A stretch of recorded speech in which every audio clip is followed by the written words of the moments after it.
Bom dia, pessoal. É um prazer receber vocês aqui hoje. Muito obrigada por terem vindo. Meu nome é Luciana Freitas e eu sou presidente da Liga de Mercado Financeiro da PUC-Rio. Nós estamos aqui representando a Liga para apresentar para vocês a 6ª Semana de Mercado Financeiro, que é um evento que busca proporcionar conversas com profissionais renomados do mercado financeiro de diversas áreas da economia brasileira para aproximar o nosso público do mundo das finanças. Bom dia, pessoal. Meu nome é Mariana Finkelstein, eu sou vice-presidente da Liga de Mercado Financeiro e reitero que é uma honra recebê-los aqui na PUC hoje. A Semana de Mercado Financeiro vai acontecer do dia 14 ao dia 18 e vamos ter 13 painéis ao longo da semana, contando com a participação de algumas das mentes mais brilhantes do mercado financeiro, 3 das quais estão com a gente hoje.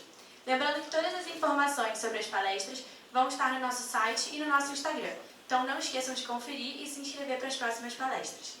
Mais uma vez, sejam bem-vindos às 6 Semanas de Mercado Financeiro. A gente espera que essa semana seja repleta de conexões e aprendizados valiosos para todos vocês. Além disso, no final de cada palestra, a gente vai sortear um livro relacionado ao mercado financeiro. Muito obrigada.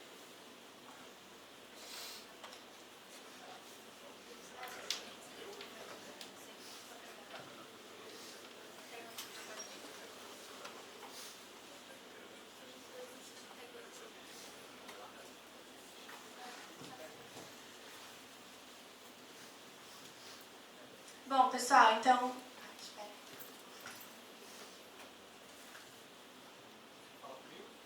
Olá.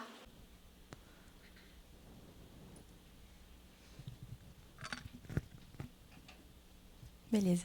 Bom, começando agora oficialmente nosso primeiro painel da SMF, eu, Mariana, estou aqui com o Lucas Bacelar, também associado da Liga, e tenho a honra de apresentar para vocês os nossos convidados, Carlos André, presidente da Ambima e vice-presidente executivo do Santander, João Pedro Nascimento, presidente da CVM, e Gilson Finkelstein, presidente da B3.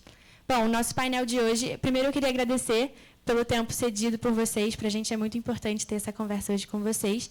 E o tema do nosso primeiro painel é mercado de capitais, evoluções e desafios. Para começar, eu queria fazer uma pergunta um pouco mais introdutória, se vocês pudessem explicar um pouco de qual é o papel das instituições às quais vocês lideram e qual que é a relação delas entre si e com o mercado financeiro de maneira geral.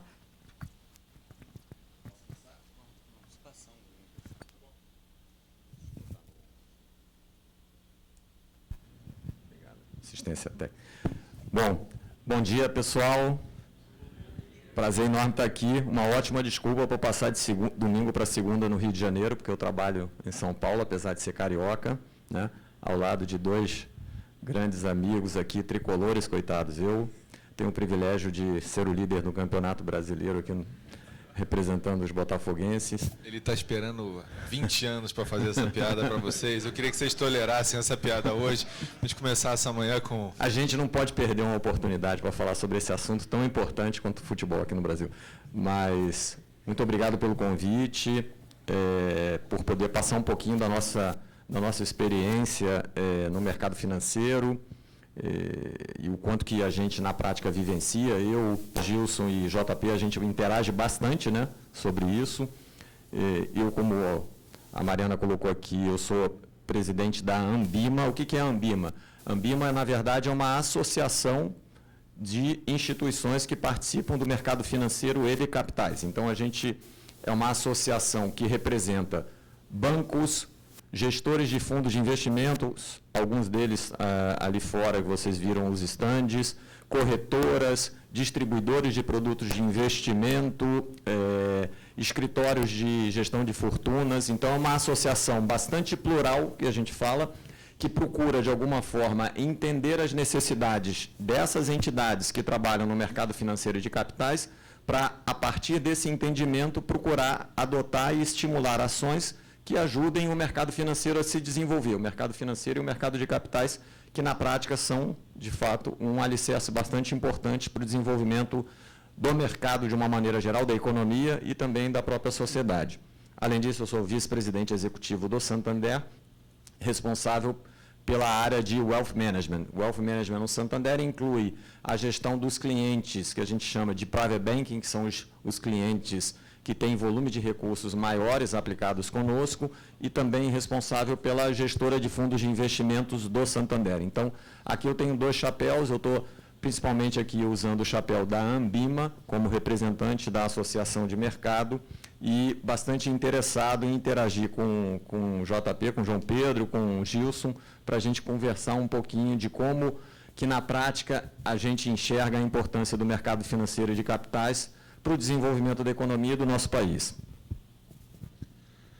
Bom dia a todas e a todos. Obrigado pelo convite, Luciana, Mariana e Lucas. Um prazer voltar aqui à faculdade onde eu estudei.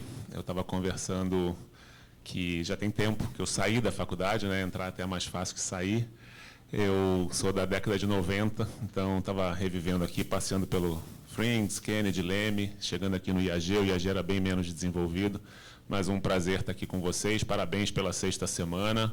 Muito legal que vocês se aproximem do mercado financeiro nessa etapa da faculdade. Quando eu estudei engenharia, educação financeira e aproximação com o mercado financeiro era muito na experiência de trabalho. Então, é muito bacana que vocês consigam cada vez mais interagir com o universo do mercado financeiro o mais cedo possível.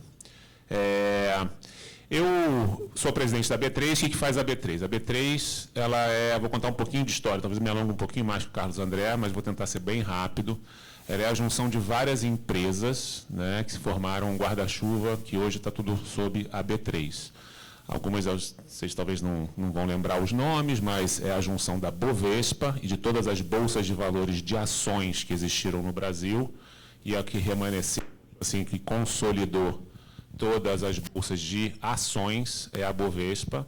Ela data, a primeira bolsa de valores do Brasil data do final do século XIX, lá 1890, e tinham várias bolsas regionais, inclusive uma bolsa aqui no Rio de Janeiro, e hoje esse CNPJ também da Bolsa do Rio é parte da B3, né? Mas a gente consolidou tudo na Bovespa, que é o negócio de ações. A BMF, que é a primeira bolsa de derivativos da América Latina, nasceu com derivativos de commodities em meados dos anos 80, fazendo derivativos de ouro, de soja, de milho, de dólares futuros, de juros, né? Então, na bolsa de derivativos, que nasceu em meados dos anos 80, com o desenvolvimento do mercado financeiro local.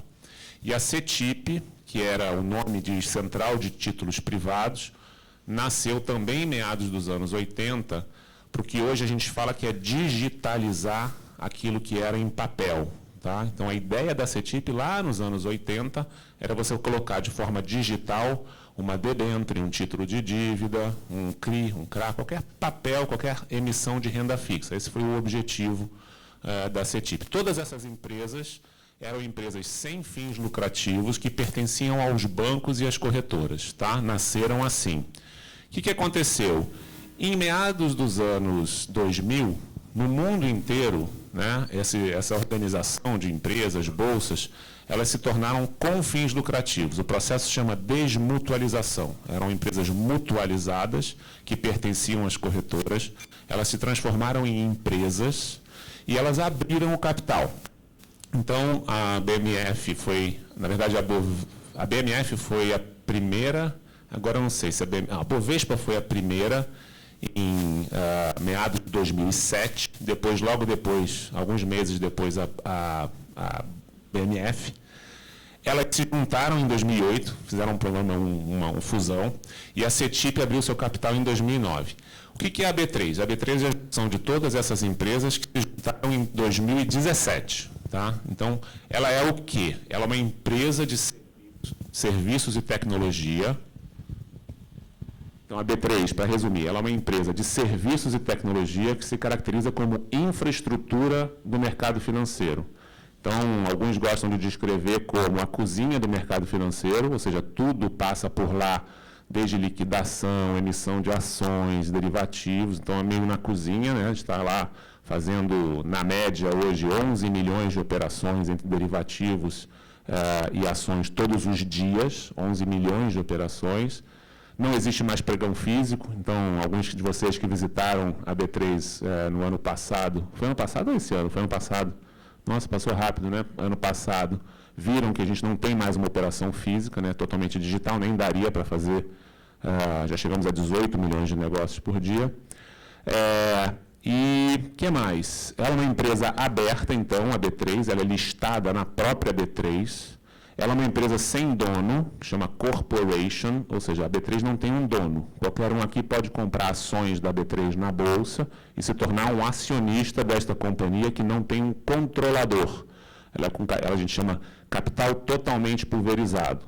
Ela tem um valor de mercado hoje perto de 80 e poucos bilhões de reais, quase 18 bilhões de dólares.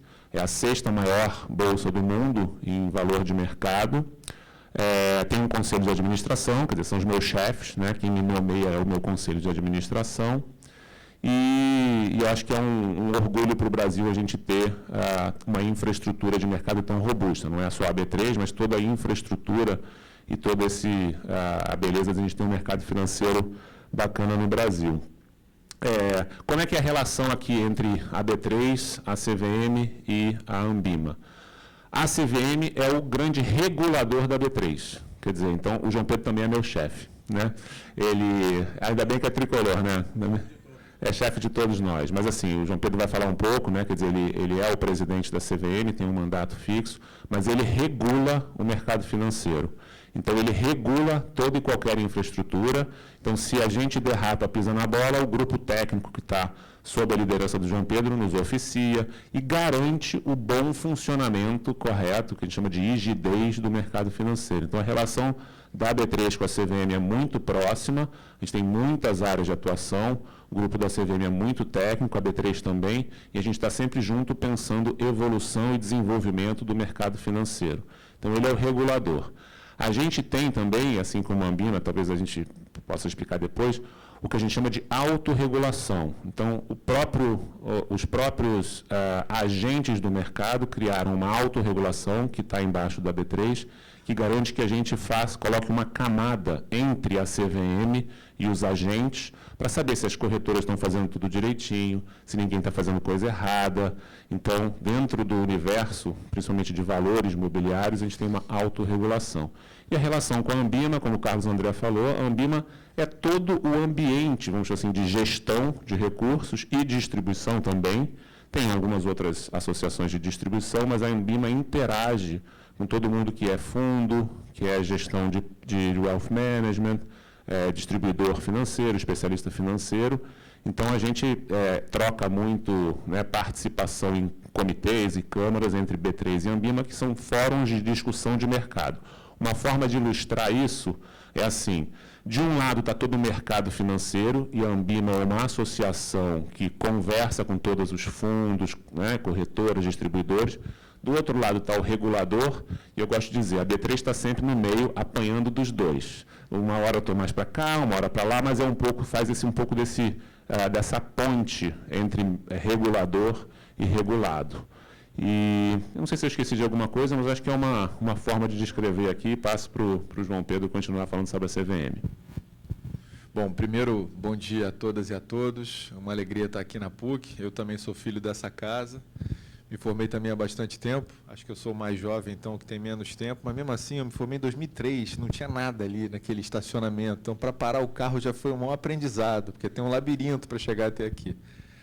Feito esse registro jocoso, eu queria dizer que é uma alegria estar aqui com dois grandes amigos, dizer que o Brasil tem um privilégio muito grande de promover o mercado de capitais por meio de casas que têm um excelente relacionamento entre si. Eu vou primeiro dizer o que faz a CVM, e aí eu acabarei tendo a oportunidade de complementar alguns aspectos da fala dos dois, né? Vamos lá. A CVM é um órgão público, diferente da B3 e da Ambima, né? Então, assim, a CVM é o regulador do mercado de capitais. A CVM é uma autarquia federal vinculada ao Ministério da Fazenda, que foi criada por meio de uma lei, a Lei 6385 de 76. Portanto, a CVM tem 47 anos de existência.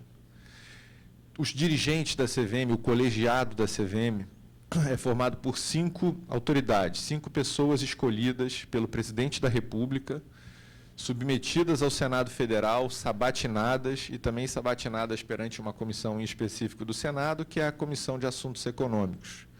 O mandato de cada um desses membros do colegiado é de 5 anos.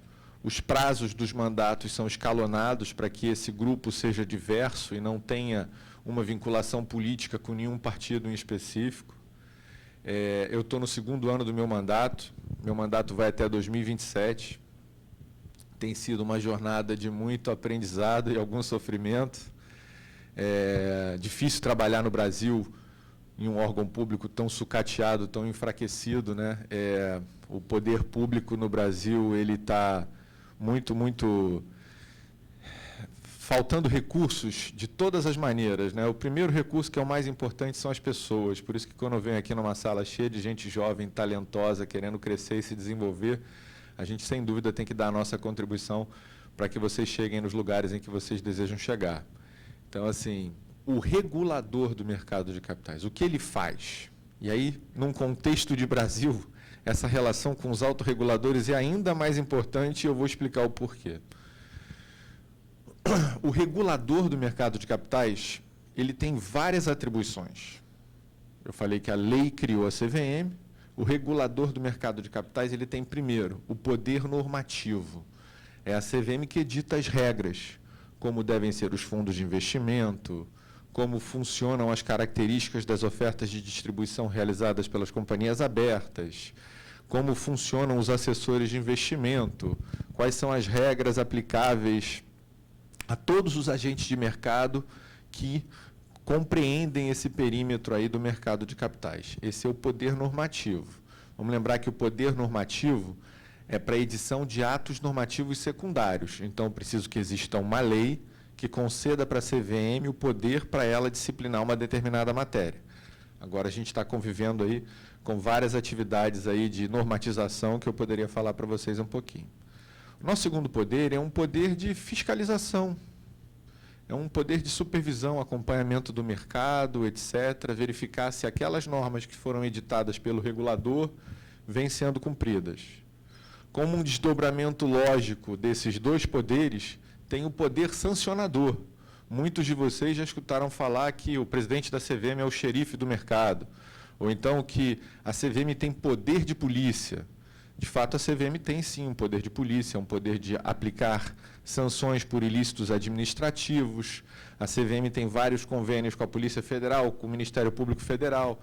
Então, ela acaba também tendo uma contribuição muito grande em pautas relacionadas a ilícitos criminais e a ilícitos civis que toquem o perímetro do mercado de capitais.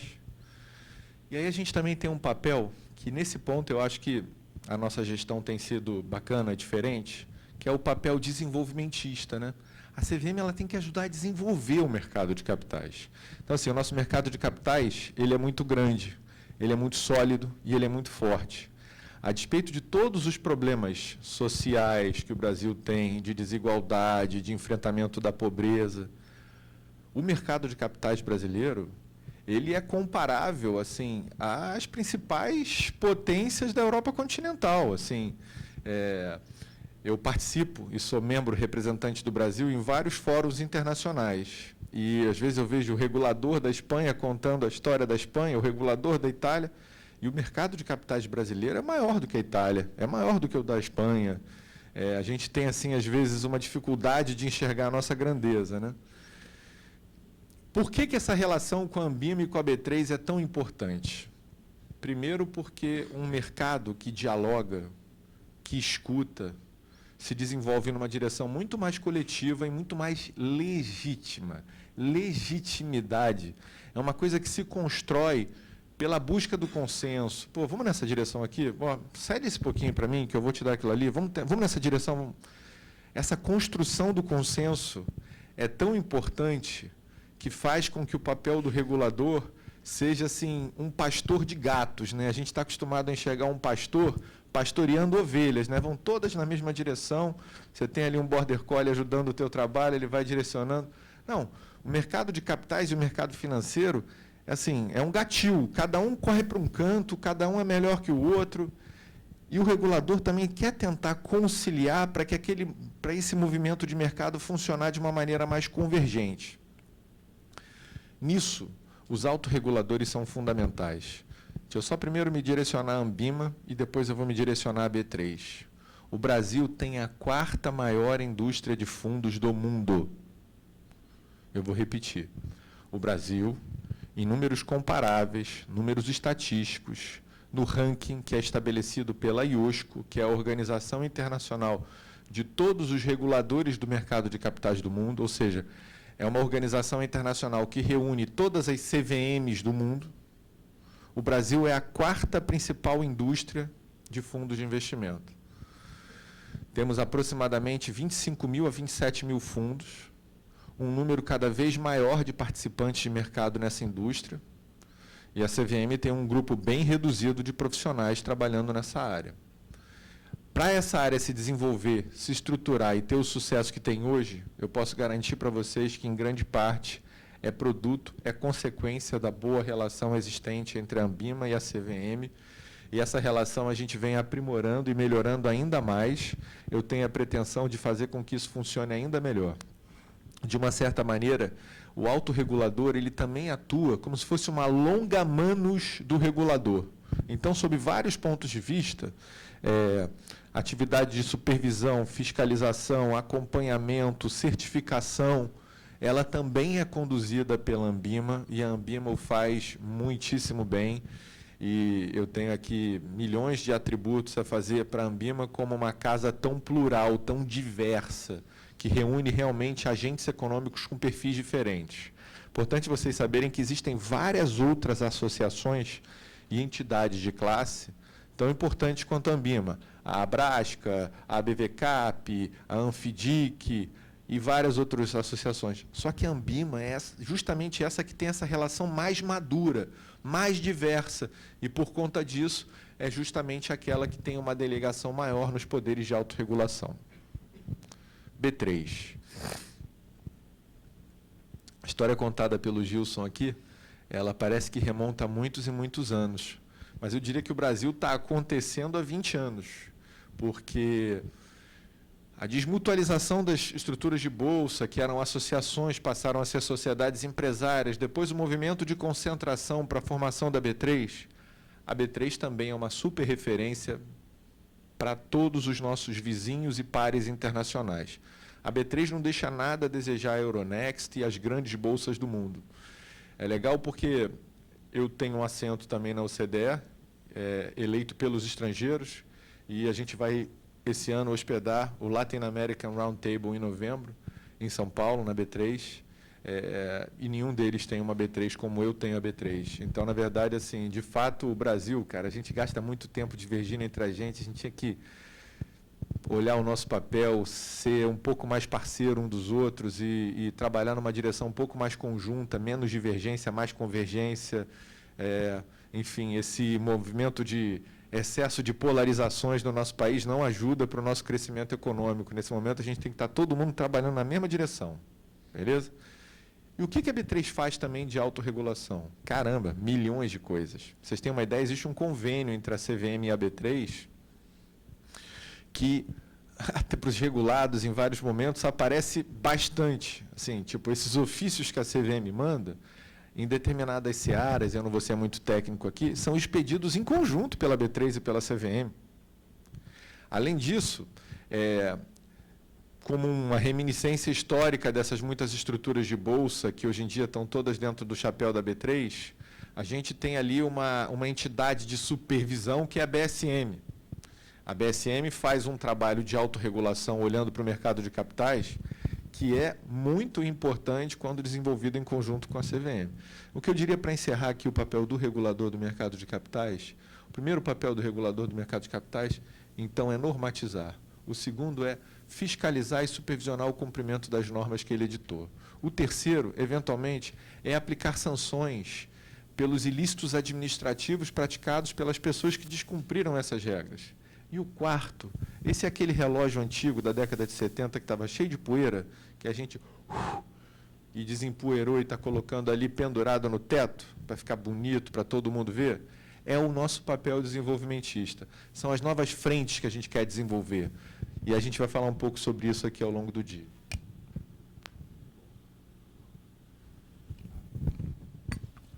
Bom, obrigado, bom dia. Direcionar agora uma para o Gilson, mas fiquem à vontade se vocês quiserem complementar qualquer pergunta. Dado o cenário atual brasileiro de econômico e político, como é que você está enxergando a evolução do mercado nos últimos anos e o panorama atual brasileiro. Temos reformas aí no radar, estamos num ambiente de corte de juros, e tocando nesse assunto do corte de juros, é esperado que ocorra uma migração, né, do investidor pessoa física brasileiro da renda fixa para variável. E, ao mesmo tempo que também pode ocorrer uma fuga de capital estrangeiro devido à diminuição desse diferencial de juros. Você acha, como é que você está enxergando esses movimentos? Você acha que algum vai se contrapor, se sobrepor? E também a sua opinião aí do cenário e a evolução do mercado. Legal, Lucas. Vamos lá. Vamos, então, na primeira parte da sua pergunta, que se refere à evolução de mercado financeiro aí nos últimos anos. Eu acho que nos últimos 5, 6 anos, a gente mudou o mercado financeiro brasileiro de patamar. A gente se sofisticou muito e isso tudo tem um conjunto de motivos, tá? Talvez 3 ou 4 motivos que eu queira destacar. O primeiro deles é mais estabilidade, né? O mercado financeiro ele se desenvolve de verdade quando você tem mais estabilidade. Por que eu menciono isso? Eu estudei aqui na faculdade nos anos 90, assim como o Carlos André estava também nessa época estudando, João Pedro mais para o final da década de 90. Aquele período era um período muito instável no Brasil. Para vocês terem uma ideia, eu, na minha faculdade, assim, a mensalidade subia 3% ao mês, 5% ao mês, 6% ao mês, a inflação era uma loucura, a gente não tinha a menor visibilidade, o câmbio era oficial e paralelo, um era o dobro do outro. Isso é muito ruim para o mercado financeiro evoluir. Então, a gente teve um mercado financeiro lá nos anos 80 que ele foi se sofisticando por conta dessa loucura que era a inflação, né?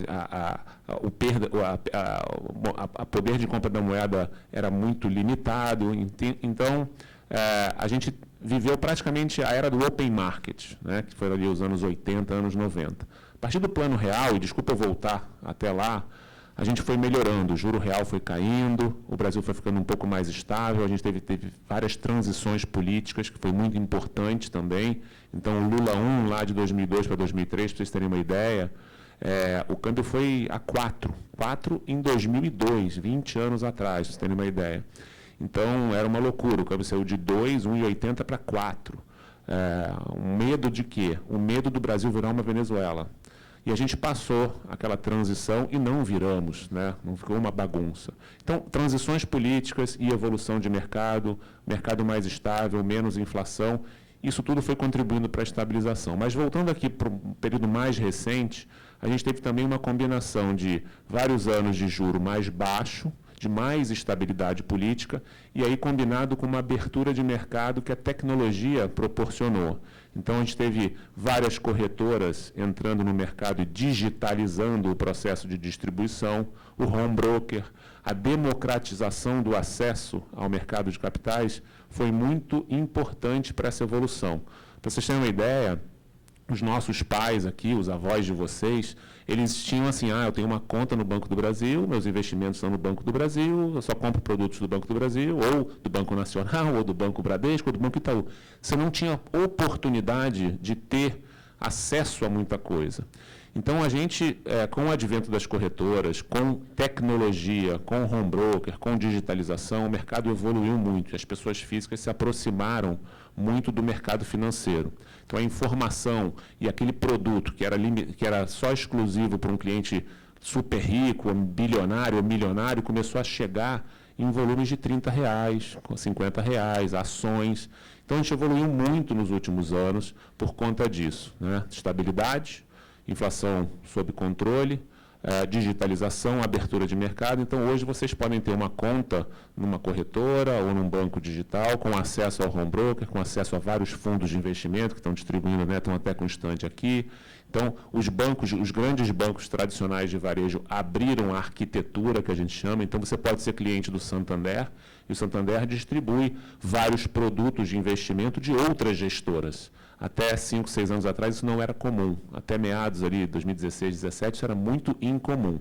Então, eu acho que o mercado evoluiu muito, isso foi muito bacana. A pandemia catalisou um movimento que já vinha acontecendo. Lembrar que um mês antes da pandemia, o juro estava 6,5%. Então, não é que a pandemia fez o juro cair. O juro já vinha caindo no Brasil. A grande discussão lá em janeiro de 2020 era se a queda dos juros ia parar em 5,5%, ou 6,5%, ou 6%. Isso era muito importante, já vinha um movimento, que aí eu entro na sua segunda pergunta, Lucas, que é o seguinte: eu acho que vai ter um movimento de migração de recursos. É esperado, sim, que quando o juro está mais baixo, o investidor busque uma diversificação para ativos de maior risco. E aí eu acho que a gente, tendo aqui um movimento de queda de juros, aí levando o juro, a Selic, perto de talvez 9%, até, quem sabe até menos que isso, eu acho que sim, vai ter uma migração de produtos de menos risco para mais risco. Só ações? Não necessariamente. Eu acho que a gente vai ter, provavelmente, um interesse maior por empresas, por capital, né? Quer dizer, empresas captando mais, fazendo ou emissões primárias ou follow-ons, né? Que a gente chama de emissões subsequentes de ações. Então, as pessoas físicas devem alocar mais dinheiro em renda variável e também em produtos de crédito, né? Então, debêntures, CRIs, CRAs, eu acho que isso também vai ser uma oportunidade de migração. E, além disso, e aí já vingulando com a outra sua pergunta, também ativos internacionais. É natural que, no movimento de diversificação, as pessoas físicas falem: por que todos os meus recursos precisam estar em ativos brasileiros? Você pode comprar recursos, ativos também que estejam no exterior, seja abrindo direto uma conta lá, que não é o produto que eu mais gosto, mas os produtos que a gente mais gosta na B3 são os produtos que a B3 simplifique e dê acesso para você investir fora, como, por exemplo, os BDRs, que é uma forma simples de você alocar em fundos, né, ou fundos de índices, né, BDRs de ETFs, ou o próprio BDR de uma ação. Você pode comprar Microsoft aqui com R$30, com R$50. Então, eu acho que esse movimento ele vai naturalmente acontecer. Eu acho que o brasileiro ele não é um investidor que tenha tanto interesse em recursos lá fora, então acho que tem uma certa limitação, acho que essa é a beleza também. Eu acho que a gente tem um mercado aqui que pode se desenvolver muito, muitas empresas, derivativos, mais formas de produtos estruturados, private equity, tem muito desenvolvimento na indústria local, mas eu acho que vai ter uma pequena, talvez, parcela das pessoas que talvez queiram colocar, talvez 5%, 10% dos seus recursos, não acho que vai ser muito mais do que isso, no exterior, porque o brasileiro ele prefere ter seus recursos investidos em reais e você tem muitas alternativas de proteger esse recurso contra a inflação, né, do título mais simples do Tesouro Direto, Selic, ou do NTN-B, né, que é inflação mais alguma coisa. Então, eu não percebo que, assim, por exemplo, eu estou mencionando isso porque, assim, na Argentina, o argentino não deixa um recurso em peso, porque ele não confia nem no governo, nem no sistema financeiro. E uma das belezas que a gente tem, de todos esses anos, é que a gente tem um mercado financeiro forte. Então, eu acredito que as pessoas físicas, em sua maioria, mesmo com um movimento de internacionalização e o juro lá fora um pouco mais alto e aqui mais baixo, vão manter a maior parte dos recursos aqui, não acredito que vai ter fuga de investimentos, mas, dito isso, é importante que a gente mantenha a estabilidade, tanto política, quanto econômica, quanto de inflação sob controle, rigor fiscal, para que isso não desande. Tá? Então, nos próximos anos, acho que a gente vai ter que acompanhar isso de perto. Eu tenho um artigo que a gente vai publicar numa revista, que é a Revista RI, que é um dos periódicos mais tradicionais que existe do mercado de capitais, de relação com os investidores. Então, eu sou um colunista, todo mês eu mando lá. Só que eu já mandei logo um montão, porque pode ser que eu me enrole, então ali eu não descumpro os meus prazos. A que está próxima para sair é um que fala sobre, o título é mais ou menos assim: faça frio ou faça sol, faça chuva ou faça sol, tem sempre espaço para o mercado de capitais. Que é muito na linha do que o Gilson está falando, né? Assim, o mercado de capitais, por razões diversas, ele prefere um ambiente dos juros baixos. Se você for pensar, promoção de oportunidade de investimento com risco é mais fácil quando as pessoas têm incentivos para assumirem mais riscos. Você não vai pegar o teu dinheiro que está remunerando sem risco numa aplicação de renda fixa a 13,75 e botar num negócio de risco se esse negócio não for te entregar pelo menos 20%. Então, assim, tem milhões de razões pelas quais a gente usa essa expressão de que o mercado de capitais gosta mais dos juros baixos. Mas, mesmo no cenário dos juros altos, o mercado de capitais ele tem uma capacidade de se reinventar. Então, por exemplo, produtos de dívida, né? A gente costuma falar do crédito privado, operações do crédito privado, elas se desenvolvem. o mercado de capitais ele acaba oferecendo concorrência para o mercado financeiro tradicional. Então, eu digo até o seguinte, num contexto maior, estruturante, e você pode ter certeza que isso é analisado pelos diretores do Banco Central nas reuniões do Copom, assim, quanto mais forte é a disponibilidade de capital por meio de outros mecanismos que não o mercado financeiro tradicional, maior é a possibilidade da gente diminuir o custo de capital. Os juros estão altos porque o capital está caro. Se você consegue diminuir o custo do capital, você ajuda também a baixar os juros. Então, por exemplo, hoje o Brasil ele assumiu um grande protagonismo na pauta do agronegócio, né? E o agronegócio no Brasil ele se financia substancialmente por meio do Plano Safra. Então, assim, a gente fica numa dependência do Plano Safra. Se a gente conseguir fazer com que o agronegócio financie por meio do mercado de capitais, a gente vai diminuir a taxa de juros do Brasil. Que maluquice. Vai sim. Sabe por quê? Porque os grandes vão acessar o mercado de capitais para se financiar. Vão abrir espaço no Plano Safra para o pequeno e médio produtor rural, agrícola, etc. Você vai, em tese, forçar um movimento de gerar mais disponibilidade de capital, você vai gerando outros incentivos para promover a baixa da taxa de juros. Esse é um movimento que, assim, que a gente acredita bastante, tá? Então, eu acho, assim, e aqui também passando uma mensagem de otimismo, eu acho que o Brasil vai passar por um ciclo econômico de crescimento agora, importante, com a redução da taxa de juros, com a estabilização do país, passada a primeira metade do primeiro ano do mandato do governo do presidente Lula. Vamos agora olhar para o Brasil de uma outra maneira, e eu tenho certeza que a gente vai conseguir, aí, por meio do mercado de capitais, oferecer bons produtos e boas oportunidades para promover o crescimento econômico. Só antes do Carlos, não sei se você vai comentar alguma coisa, mas eu esqueci de um ponto, tá? Na resposta do Lucas, que é o seguinte, que é um assunto que é caro tanto para mim, quanto para o João Pedro, quanto para o Carlos André, que é um tema que também nos últimos 5 anos foi responsável por uma evolução grande no mercado de capitais e financeiro, que é o tema de educação financeira. Isso é uma pauta nossa, né, de nós três, é uma pauta de vocês. Para você ter uma ideia, a B3 tinha uma escola física de investimentos derivativos até 15 anos atrás, e a gente transformou numa escola, né, um hub de educação, com conteúdo gratuito, de vários agentes de mercado financeiro, alguns nosso próprio conteúdo. Então, está muito mais fácil o acesso à educação financeira. Isso explica também a evolução do número de pessoas físicas, essa combinação do acesso fácil e do maior interesse por educação financeira com o tema que eu falei antes de estabilidade. Só para citar alguns números, a gente tem hoje em renda variável mais ou menos 5 milhões de pessoas físicas. Durante 15 anos, entre 2000 e 2016, esse número ficou estagnado em 500 mil. 16 anos e o número não passava de 500 mil CPFs na Bolsa. Por quê? Porque ninguém tinha interesse. O juro era tão alto, você conseguia ficar só na renda fixa ou só no fundo DI, você não tinha nenhum estímulo para você sofisticar essa indústria. De 2016 para cá, esse número saiu de 500 mil para 5 milhões. Isso na renda variável. Ainda tem, para vocês terem uma ideia, mais de 15 milhões de correntistas de poupança que tem mais do que 10 mil reais na poupança, que são considerados investidores. Tem muito conta de poupança que é conta corrente, né, que o cara abre na Caixa Econômica, mas é uma conta corrente.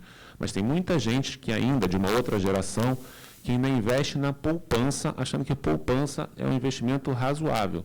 Enquanto ele pode, com 30 reais, comprar um Tesouro Selic, que rende 30%, 40% a mais do que a poupança e tem, essencialmente, um risco similar, né, muito igual. Então, esse tema de educação financeira vai ajudar muito também a essa perspectiva da gente continuar aumentando o número de pessoas físicas em bolsa. Legal. Acho que esse está legal. Só para, eu acho que a complementação aqui é muito em linha, acho que vocês colocaram muito bem os pontos. Eu acho que um ponto que o João Pedro falou e que eu concordo muito, e muitos de vocês talvez não se deem conta do nível de sofisticação e desenvolvimento no nosso mercado financeiro de capitais, principalmente quando a gente compara com alguns países da Europa.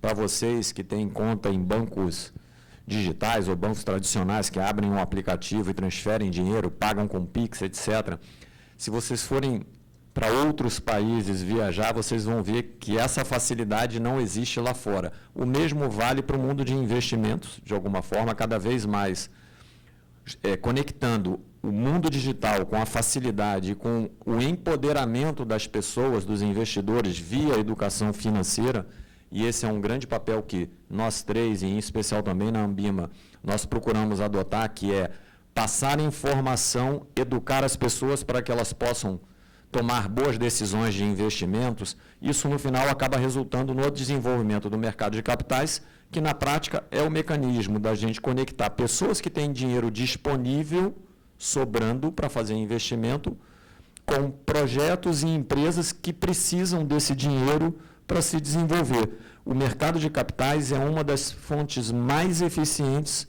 para conectar esses dois agentes. Você tem um sistema financeiro, os bancos fazendo isso, que aí a gente chama de intermediação, né, porque os bancos são intermediadores, e o mercado de capitais é quase que uma linha direta entre quem tem dinheiro sobrando, buscando rentabilizar esse seu patrimônio, com as empresas que estão precisando levantar recursos para se desenvolverem. Essa é uma linha direta que é oferecida via mercado de capitais. Eu acho que, e aí um ponto mais específico sobre a pergunta do Lucas em relação às condições de mercado financeiro, etc., acho que o ponto de alerta que a gente tem aqui, foi bem colocado na pergunta, é que o mundo está entrando num novo ciclo econômico, que é um ciclo também de juros mais altos, né? Os países mais desenvolvidos passaram anos e anos, né, décadas, convivendo com juros zero ou próximo de zero. Então, eu acho que tem aí uma nova configuração que a gente precisa acompanhar de perto, de como vai ser o desenvolvimento do nosso mercado nessa conjuntura dos países desenvolvidos com juros mais altos, né? E aí, é claro que isso precisa ser acompanhado, estudado, e o mercado vai ter que se ajustar de acordo com essas condições. Posso falar uma coisinha legal? Claro. Na IOSCO e na OCDE, a gente tem encontros, né, dos presidentes das CVMs dos países, né? E é curioso porque o tema juros altos vem sendo combinado também com inflação alta. Então, assim, no final das contas, o que aconteceu? O mundo teve um movimento inflacionário, vários dos banqueiros centrais utilizaram a política de taxa de juros altos para conter a expansão inflacionária. Isso tem uma relação também com o aumento do gasto público no contexto da pandemia. Passou a pandemia, o gasto público, em alguns aspectos, não conseguiu diminuir do jeito que as pessoas imaginavam, especialmente porque política social, quando você começa, você não tira da pessoa depois o benefício que você concedeu por razões políticas. O cara para de votar em você. Então, no final das contas, não é uma brasilidade isso, é uma questão muito mundial. Então, assim, esse problema dos juros altos, ele foi um problema mundial associado a essa questão da inflação. E aí, de novo, aí que eu gosto de aprender com os meus amigos, porque a minha formação originalmente é jurídica. E, assim, eu sempre escuto muito eles porque eu aprendo muito com eles. Então, assim, uma coisa que eu acho que fica como um gancho é que, eventualmente, o sujeito que está buscando pura e simplesmente juros para remunerar o capital, ele tem uma facilidade para migrar do Brasil para um outro país que, num contexto macroeconômico, se esse problema fosse exclusivamente brasileiro, ele não teria, entendeu? Acho que essa é a grande... Perfeito. Vocês acabaram já tocando no assunto da próxima pergunta, mas, Carlos, se você puder contar um pouco, já que a gente falou de corte de juros, quais foram os principais desafios enfrentados pelo mercado de capitais nesse longo período de alta de juros, e quais foram as estratégias que vocês usaram para superar esses desafios? E aí, já que você já falou um pouquinho disso, eu aproveito para perguntar sobre as novas perspectivas dessa conjuntura que a gente vê aí pela frente de corte de juros. O que você entende dessa situação? Legal. Bom, primeiro, obviamente, esses ciclos, né, que a gente chama de política monetária, que é a política do Banco Central para, de alguma forma, via juros, regular a inflação, procurar regular a inflação da economia, isso são ciclos naturais. Eu acho que um ponto que marcou bastante esse último ciclo que nós vivenciamos, eu diria, de corte de juros, né? Para vocês terem uma ideia, a gente saiu também do ambiente de juros que chegou no seu pico mais recente, em torno de 14% ao ano. Ele foi até 2% ao ano, que 2% de juros no Brasil é nível assim, inimaginável, e a gente conviveu com juros de 2% ao ano por um período ao redor aí de 2 anos. Eu acho que a pandemia foi um marco bastante importante que fez com que, de fato, a gente também convivesse com esse período de juros bastante baixo, mas ela trouxe todos esses efeitos colaterais no mundo todo, não só na economia, mas em outros aspectos da nossa vida. E o que marca aqui, eu acho que foi não a subida dos juros propriamente dito, mas a velocidade com que os juros precisou subir aqui no Brasil. Então, a gente saiu de um juros de 2% e, num período muito rápido, a gente subiu para um patamar de quase 14%, de 13,75%. Alguns economistas, alguns analistas de mercado criticam os dois movimentos de ter ido muito para baixo, 2% como sendo um patamar excessivamente baixo para as condições da economia brasileira, e outros de que a gente foi, talvez, muito alto. Mas, enfim, sempre você vai ter opiniões relativamente divergentes em relação a isso, mas o fato é que o nosso Banco Central, ele atuou tanto no período de necessidade de queda de taxa de juros quanto na subida, para tentar, de fato, enfrentar de frente o problema ou de uma economia em regime quase de exceção, porque no período da pandemia foi um regime meio de exceção, em que a gente precisava ter o estímulo, né, econômico, e a política monetária é um dos fatores que o governo pode adotar de alguma forma para procurar estimular a economia, para a economia não colapsar, porque várias empresas passando dificuldades, etc. Quanto na subida, no sentido de combater um processo inflacionário dessa volta do período pós-pandemia. Então, eu particularmente acho que o Banco Central ele foi bastante diligente e tem sido bastante diligente, bastante atuante, com muita assertividade. O Brasil, de alguma forma, ele está saindo, antes de outras economias, desse período de juros altos, iniciando um ciclo de corte de juros, com a economia começando um ciclo de crescimento.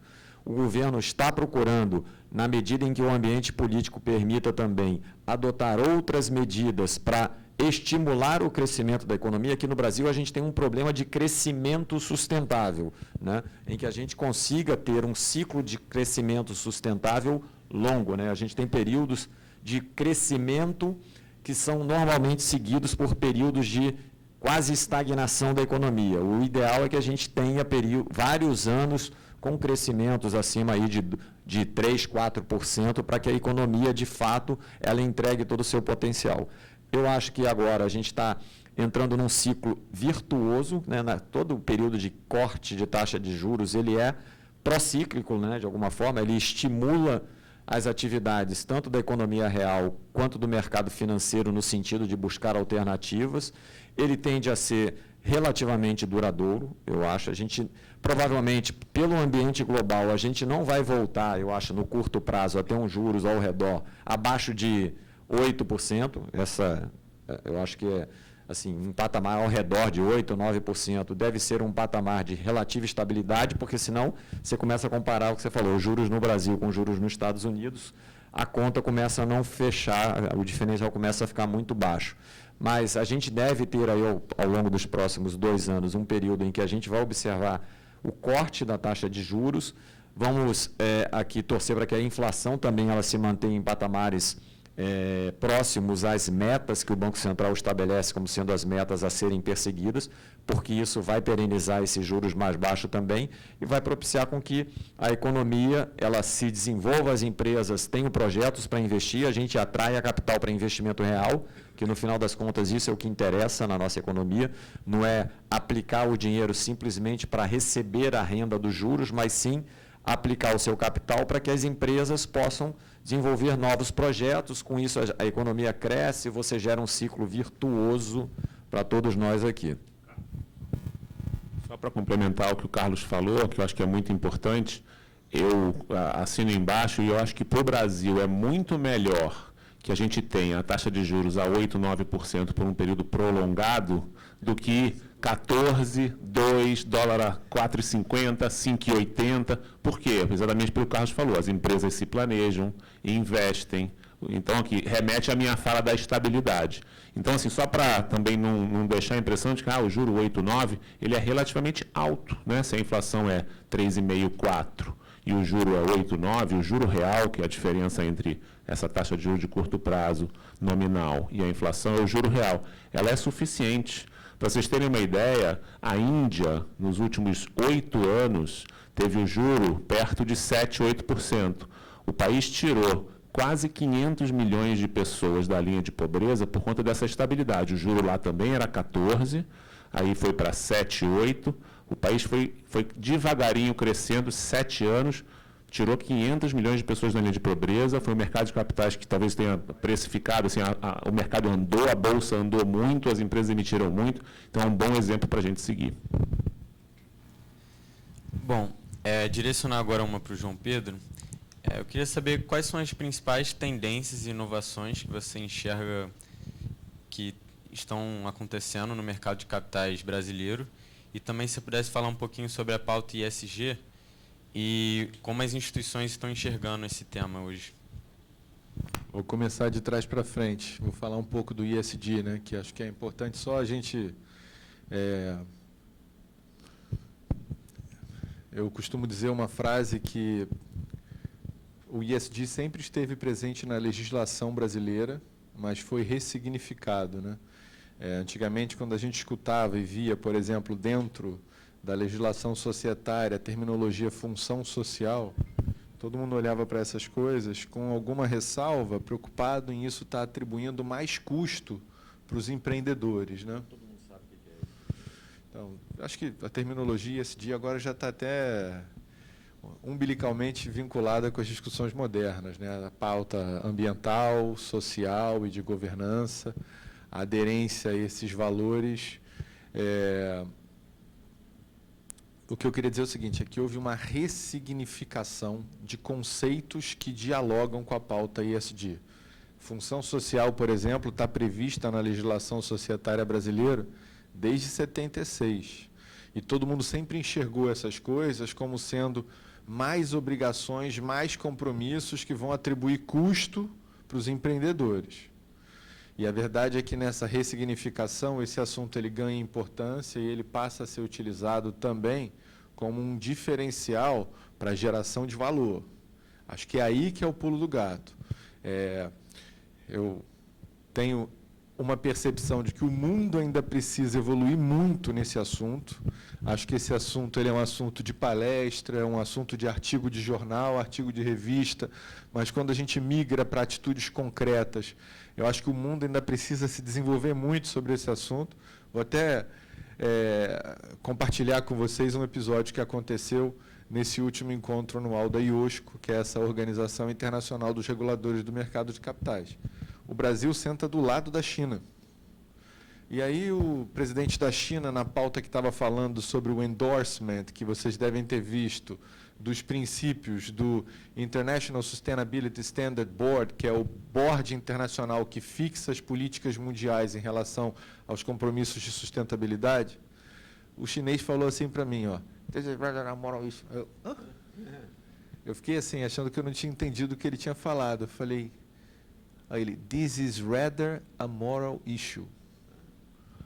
Há países que ainda enxergam a questão do ESG como uma questão de compromisso moral, como uma questão socialmente desejável, como uma questão ética.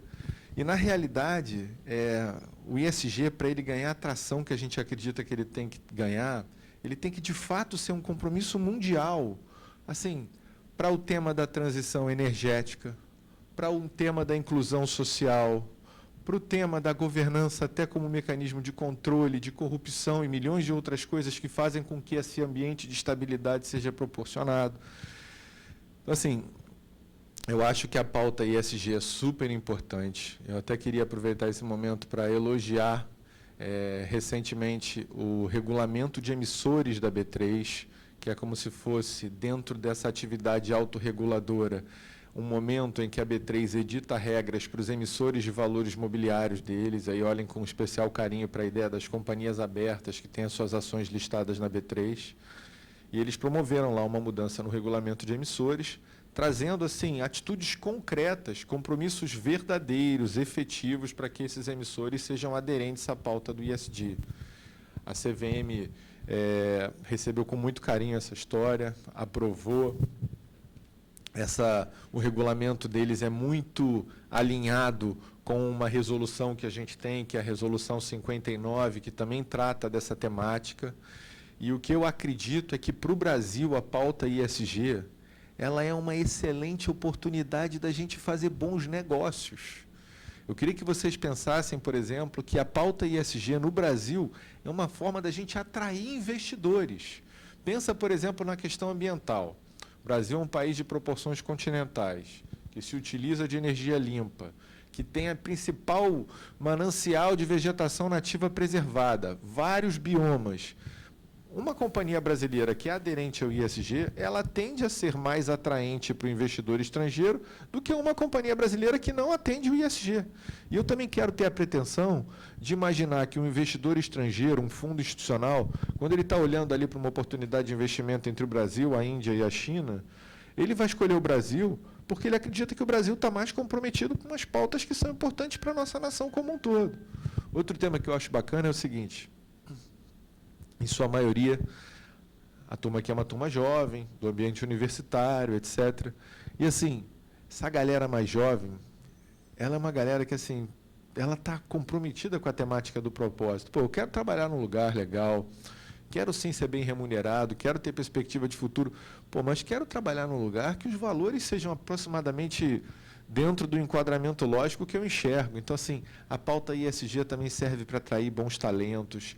Eu quero acreditar que a pauta ESG ela promove a capacidade dos emissores de valores mobiliários, na emissão dos seus valores mobiliários, conseguirem fazer captações a valores maiores do que outros emissores que não são aderentes a isso. Eu também quero acreditar que no comércio de rua, que o comerciante que é mais aderente ao ESG, ele consegue cobrar um pouquinho mais pelo produto dele do que o outro, porque as pessoas reconhecem naquele produto uma qualidade, uma originalidade, uma pureza melhor do que outros. Então, assim, esse é um trabalho importante, longo. A gente falou da China, eu podia falar dos Estados Unidos. Quando o Biden assumiu os Estados Unidos, todo mundo imaginava que teria uma ruptura na pauta ESG, porque o Trump era muito contra a pauta ESG. E, na verdade, os Estados Unidos participa dos fóruns internacionais e ele fica opting out de todos os compromissos. Vamos lembrar o seguinte, o mundo, só para dar um exemplo para vocês entenderem, o mundo adota um plano internacional de contabilidade. A contabilidade no mundo, ela basicamente segue um mesmo conceito que é o IFRS, que é uma fundação que edita os padrões contábeis que são adotados pelas companhias do mundo. Os Estados Unidos é um dos poucos países que não é aderente ao IFRS. Ele tem lá o US GAAP. Eu tenho observado que, dentro do tema do ISSB, em relação aos padrões de sustentabilidade, em relação aos compromissos de ESG, que os Estados Unidos está caminhando também para ter uma espécie de um US GAAP, o que para o mundo é muito ruim. Porque se você tem a China de fora e os Estados Unidos de fora, assim, é curioso, porque tem uma frase muito comum que você escuta, por exemplo, nos Estados Unidos, que é assim, ó, farms here, forests there. Ou seja, ele quer que ali ele possa fazer o que ele quiser e que no mundo tenha várias restrições. Você sabe que o Brasil, a gente escuta que o meio rural no Brasil ele não é aderente aos valores da pauta ESG. E essa é a maior falácia que existe, né? Primeiro porque no Brasil, quando você tem uma fazenda, você tem um percentual grande dela que é uma área de proteção ambiental, uma APA. Você não pode tocar. Você tem que usar para ter um compromisso de sustentabilidade. E outra área que é a reserva legal. Então, assim, o que eu fico tentando dizer para vocês? Quando o Brasil ingressa nessas pautas do ESG, quando o Brasil coloca esses assuntos como assuntos prioritários, a gente não está fazendo isso porque isso é moralmente interessante ou porque isso é socialmente desejável. A gente tem que fazer isso porque isso é um bom negócio, isso dá dinheiro. Assim, pensando numa pauta bastante econômica, isso, inclusive, assim, é uma oportunidade do Brasil se diferenciar em relação a vários outros pares internacionais. Então, assim, é lógico que a pauta do ESG vai ter vários excessos, que a gente tem que ter cuidados, mas tem que ter cuidado em relação a tudo, também tem que ter cuidado em relação a fundo, em relação à oferta pública, A gente está só alerta porque esse é um tema muito novo e esse tema muito novo exige, sim, uma preparação. Só para complementar, eu acho que o João mencionou muito bem que esse não é um assunto novo, tá, o ESG. E tudo começa no G, na verdade, de governança. E a gente tem uma pauta de governança que é, inclusive, vamos chamar assim, bastante patrocinada pela CVM, que é assim, lá em 2000, a antiga Bovespa que criou um segmento de mercado chamado Novo Mercado. Se fala muito, empresa tal vai se listar no Novo Mercado. Vou aproveitar rapidinho, eu sei que a gente está com pouco tempo, eles têm que até sair 10h40, eu posso ficar um pouquinho mais, mas o que é o Novo Mercado? Quando você lista uma empresa e vai emitir ações, o Novo Mercado é um contrato privado entre a B3 e a empresa que está emitindo ações, com um carimbo da CVM, onde a empresa se obriga a cumprir regras de governança e transparência. Isso data de 2000, ou seja, não é uma pauta nova. Então, eu acho que em termos de tendência, eu acho que o Novo Mercado já até virou uma referência no Brasil. Não significa que todas as empresas são obrigadas a se listar lá, porque tem alguns quesitos lá, como uma ação, um voto, não pode ser ter o tal do super voting rights, são outros assuntos, mas assim, a maioria dos investidores falam assim, essa empresa está no Novo Mercado, eu vou comprar essa ação. Se ela não tiver, não compram. Por quê? Porque é um respeito a algumas regras de governança. E referente ao S, que o João mencionou, que também é uma tendência, Lucas, na sua pergunta, cada vez mais eu acho que as empresas vão ter produtos no mercado financeiro com regras de obediência, por exemplo, ao S, ao social, ou à sustentabilidade, ou à diversidade que está dentro do S. Então, vai ser muito comum, por exemplo, índices de empresas que observam algumas regras de número de mulheres na liderança. Inclusive, a B3 se comprometeu, emitiu um bond, e a gente se comprometeu a ter, em 2025, 35% de mulheres em cargo de liderança. E o que o João mencionou do anexo ASG agora, a partir de 2025 e 2026, só para dar um subexemplo, as empresas que não tiverem uma mulher na diretoria executiva ou no conselho de administração e forem listadas, vão ter que explicar por que não tem. Não é obrigatório ainda, mas é um chapéu que a gente tem na B3 e na CVM da gente induzir o mercado a fazer o certo. Induzir a fazer o certo. Quando a gente falou lá em 2000, novo mercado, você tem que publicar seu balanço, tem que divulgar as regras, tem que ser transparente, tem que ter comitê de auditoria, muitas críticas. Puxa, mas para quê? Eu tenho empresas, mas eu sou o dono da empresa. Tipo, uma empresa que o dono abriu o capital e vendeu 30%. Ele ainda tem 70%. Mas a partir do momento que você tem sócios, você tem que prestar contas. A empresa é sua, porque você tem 70%, mas você tem que prestar contas, porque eu estou comprando teu dinheiro, meu dinheiro, estamos sendo sócio do cara, no mínimo, ele tem que explicar o que ele está fazendo. Isso lá em 2000 foi criticado. Agora, a gente também está sendo super criticado. É indução. É indução do quê? Indução de fazer o certo. Explica, se você não tem uma mulher na diretoria executiva ou no conselho de administração, não é obrigatório ainda. Mas explica, por que não tem? E aí, deixa ver se o seu acionista, se o seu cliente vai ficar satisfeito com a sua explicação. Então, a tendência que eu vejo é que o ESG vai entrar no negócio. Vai ser uma coisa só. Mas quem der mole vai deixar a empresa pelo caminho. Esse assunto já mereceria o encontro da 7ª Semana de Mercado Financeiro de 2024. Porque a gente podia ficar aqui muito tempo falando sobre ele. Assim, e eu endosso tudo que ele falou. Eu queria que a gente entendesse, assim, quando ele fala em induzir bons comportamentos, assim, existe também uma questão de políticas públicas, né? O mercado de capitais ele pode promover, sim, um crescimento econômico de um jeito muito diferente com a inclusão social. E algumas coisas legais para a gente pensar é o seguinte, é que isso não deve ser enxergado como algo que traz custo, como algo que traz... Isso tem que ser enxergado, e dentro das estratégias corporativas, isso tem que ser trabalhado como um diferencial, algo que gera resultado, que gera receita, que gera a capacidade de você ter produtos melhores. Eu costumo andar sempre com um assessor de comunicação da CVM, que é um amigo muito, muito querido, né? E ele não me deixa falar exemplos. Eu quase que eu podia aproveitar que ele não está aqui para fazer um exemplo hoje, né? Mas eu não vou fazer em respeito a ele. Mas eu só queria que vocês pensassem o seguinte, tem um chocolatinho maravilhoso, que dizem que tem uma origem mais próxima de produtores sustentáveis de Ilhéus. Vocês estão imaginando qual que eu estou falando? O preço desse chocolatinho é mais caro do que os outros, mas o grau de pureza é maior, a qualidade do produto é maior. Então, eventualmente, assim, as pessoas reconhecem naquele produto um valor maior do que aquele produto que você compra em larga escala no supermercado ou, enfim. Eu queria que a gente fosse entendendo que, assim, que se de um lado os detratores da pauta poderão dizer que ela serve para aumentar o custo de observância e outras coisas, eu queria que a gente entendesse isso como uma oportunidade, especialmente para os mais jovens, para assim, vamos reescrever algumas coisas. Então, assim, por exemplo, já existe um movimento hoje de fundos de investimento em específico. Para eles verdadeiramente serem ESG, eles têm que comprovar que são ESG. A gente, na revisão que a gente fez da Resolução 75, a gente foi super cuidadoso de evitar o greenwashing, porque a gente também entende que o sujeito que diz que é verde, que é isso, que é aquilo, que não é, ele está fazendo um mal para o desenvolvimento da pauta. Então, assim, a gente podia passar aqui muito e muito tempo. Eu até fico pensando se, pelo avançar do tempo, se ainda valeria a pena responder a primeira. A primeira sobre tendências e atualidades, assim, eu quero uma CVM mais moderna, uma CVM que se utilize mais de tecnologia, uma CVM aberta ao diálogo, uma CVM que está atenta à escuta ativa, uma CVM que desce do pedestal de regulador do mercado de capitais e, sempre que possível, se encontra com as universidades, com as associações de classe. E isso traz uma aproximação da CVM que permite que a CVM tenha conquistas que ela não tinha há muitos anos.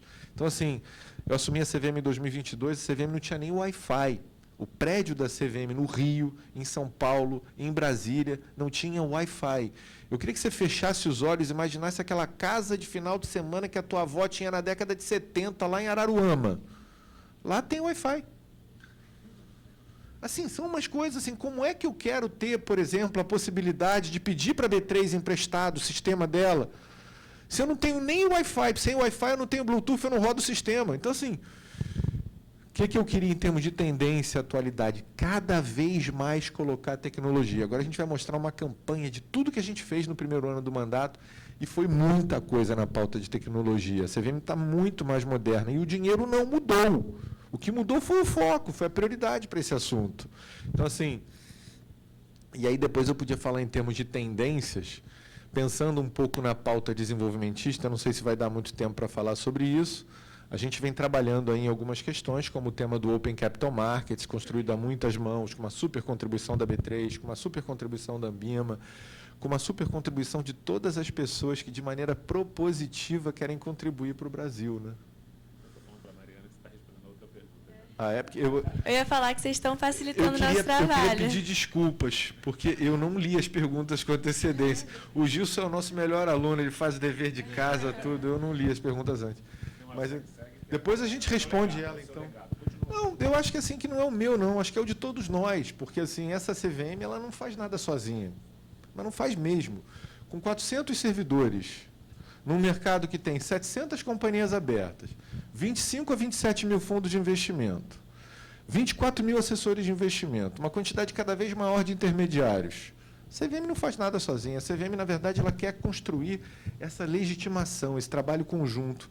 Nisso eu acho que a gente tem capacidade, sim, de converter mais gente, de evangelizar mais gente para participar do mercado de capitais.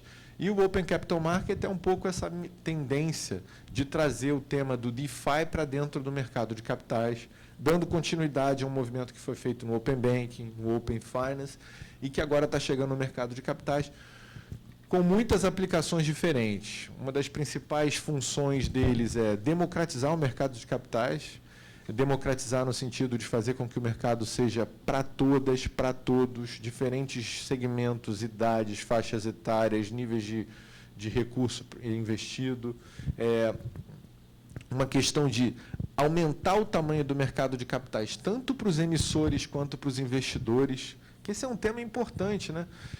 Até engraçado que não é sobre ter mais CPFs em bolsa pura e simplesmente, é sobre ter mais criticidade, resiliência, estrutura, estabilidade, ambiente para ter mais investidores. Então, eu tenho um objetivo. Eu sonho com coisas grandes, porque se eu me frustrar, eu quero me frustrar com coisas pela metade. Então, exemplo, eu tenho o objetivo de que no Brasil 5% da população brasileira tenha investimentos no mercado de capitais. Esse é um parâmetro parecido com vários outros países do mundo. Lembrando que o nosso país ele tem características próprias, né? Um desenvolvimento tardio, muita desigualdade social, etc. Mas é sim uma potência em várias questões. Então, se a gente falasse em 5% da população, eu devia estar falando que no Brasil a gente tinha que ter pelo menos 10 milhões de CPFs ou investidores de bolsa. O Gilson, numa outra palestra que a gente fez junto, ele falou que a pesquisa do IBGE deu 205 milhões de brasileiros. Sabe que eu tenho dúvida desse número? Tenho mesmo. Porque em outro momento me falaram que eram 220 numa outra pesquisa que também era extraoficial. Enfim, qualquer que seja o número, vamos falar em 200 milhões? Vamos trabalhar em 5%? Vamos falar em 10 milhões? Quando a gente fala do Open Capital Market, é de fato abrir o mercado de capitais para pautas desenvolvimentistas. Vários de vocês entendem de cripto. Números extraoficiais dizem que tem um número de mais de 10, 15 milhões de CPFs investindo em cripto no Brasil. Eu também não acredito nesse número, tá? Até porque, se é tudo não regulado, você pode botar um zinho na frente, 5zinho atrás, e vai tocando a vida, porque não tem regulação, não tem nada, né? O que eu queria dizer para vocês é que, em qualquer cenário, trazer o cripto para o movimento do mercado organizado vai aumentar o mercado de capitais. Então, o Open Capital Market ele também mira 4 verticais em específico que a gente acredita que tem espaço para gerar crescimento do mercado de capitais. A primeira delas é o agronegócio, que o agronegócio brasileiro ocupa mais ou menos 25% a 28% do PIB brasileiro, só que eles representam 5% do mercado de capitais, ou seja, por qualquer dado que se analise, 80% dos agentes de mercado do agro não estão no mercado de capitais. O segundo é o tema das finanças sustentáveis. A gente não pode deixar essa oportunidade passar. Para o Brasil, isso é uma coisa muito grande, seja por meio de captações por órgãos públicos, seja por meio de operações feitas por agentes privados. Terceiro é o tema do cripto, tirar essa turma da irregularidade, da informalidade, da ilegalidade, trazer os que são aderentes para dentro do mercado de capitais. Fizemos isso por meio do parecer de orientação 40. Estamos em constante diálogo com o Banco Central, numa pauta propositiva para tentar melhorar isso no Brasil, e tem sido bastante positivo. E a quarta vertical é uma vertical que eu costumo até brincar com o Gilson. Vou passar o microfone para ele contar para a gente assim. Gilson, no passado, você que contou a história da B3, das bolsas e do movimento de crescimento da Bovespa, quando a Bovespa quis aumentar o número de CPFs, qual foi o garoto propaganda da Bovespa? Foi o Pelé. O Brasil tem uma relação com o futebol, que é uma relação que também pode ser aproveitada em outras questões, né? Então, com o advento das SAFs, que trouxeram a empresarialidade para dentro do ambiente do futebol, a gente tem agora vários agentes de mercado que podem, sim, passar para o mercado de capitais. Fundos de investimento, estruturas de crowdfunding, títulos de dívida, instrumentos, por exemplo, CRI de estádio, CRI de centro de treinamento, até a abertura de algumas dessas SAFs para serem companhias abertas, né? Então, a CVM também está tentando apontar nessa direção essas 4 verticais. Falei mais do que devia, vou passar para o Carlos André. Bom, a próxima pergunta já ia ser direcionada para você mesmo. O João Pedro falou um pouco sobre tecnologia e sobre as inovações. Então, entrando nesse mundo, nessa era da digitalização e do surgimento das fintechs, eu queria saber o que você acredita que as instituições tradicionais do mercado de capitais têm feito para se adaptar e como que elas têm trazido essas inovações para as suas operações. Bom, ótima pergunta. E aqui, esse mundo de tecnologia no sistema financeiro brasileiro, no mercado de capitais brasileiro, ele é bastante presente, como a gente já comentou aqui bastante. A gente tem um mercado financeiro de capitais muito sofisticado, muito desenvolvido, e isso tem tudo a ver com a pauta de tecnologia também, né?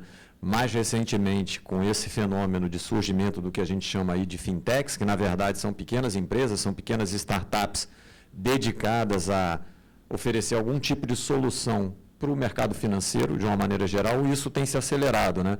Desde modelos de negócios novos, né?